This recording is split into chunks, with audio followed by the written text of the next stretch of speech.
You may or may not be aware, but actually, about 3/4 of students leave school with some kind of student loan debt. So navigating the ins and outs of repaying student loans is pretty much a fact of life for a lot of folks. But before we get too far into the details, let's start with a bit about the loans themselves. There are two basic types of student loans. Private, which means that your lender is going to be a private institution, like a bank. Or federal, which means they're issued by the government. Most student loans are some sort of federal loan, so we'll mostly be focusing on these. Now, there are two different kinds of federal loans, subsidized and unsubsidized. Subsidized loans, for those who qualify financially, offer better terms. They're called subsidized loans because they're subsidized by the U.S. government, meaning the U.S. government actually covers the cost of interest on these loans during various periods of the loan's existence. So you don't bear the full weight of borrowing all this money. With unsubsidized loans, on the other hand, you don't get the same benefits, and you're responsible for the interest on the money borrowed from the day you take out the loan. So, for example, if you choose not to pay your interest while you're in school, that interest will accrue. That is, it will accumulate from month to month. The interest will be added to your principal every month. And the next month, your previous month's balance will be used to calculate the amount of interest that will be added. This can cause your principal balance to grow exponentially when you don't make payments.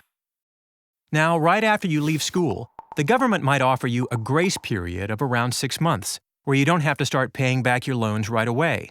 This can allow you some time to figure out what's next, whether it's finding the right job or going back to school. During this period, like while you're in school, the government covers your interest on most subsidized loans, except direct subsidized loans that were issued between July 2012 and July 2014, and unsubsidized loans.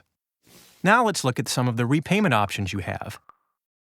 You basically have 4 options here, and we'll go over some of these in detail in other videos. First, you can pay ahead of schedule, where if you've got the money, you can pay more than your monthly payment on any type of repayment plan. Doing so will save you in interest over time. Or you can pay on a schedule, either with a standard 10-year plan or a 10-year graduated plan. The standard plan is basically the default plan for paying back your loans. Your monthly payment is fixed over a 10-year period, and it's one of the quickest ways to pay down your loans. With the graduated plan, you're paying off your loan in the same amount of time, but your monthly payments start out small and increase every 2 years.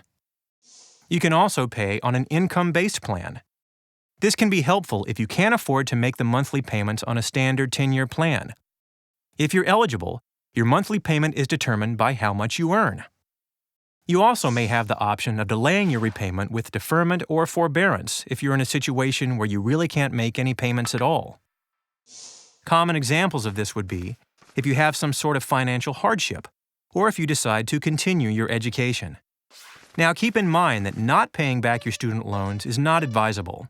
Even missing payments can affect your credit score.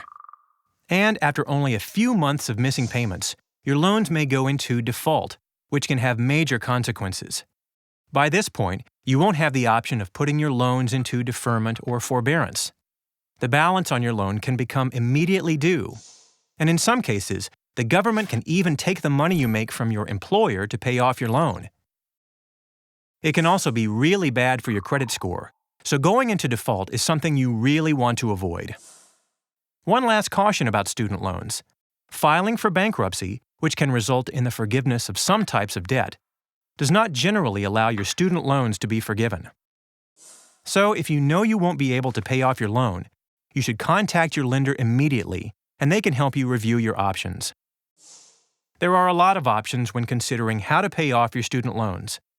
In subsequent videos, we'll look at a couple of these so that, if you decide you need to make a change in your repayment schedule, you'll be better armed for having that conversation with your loan officer, and you'll have a better sense of what may work best for you.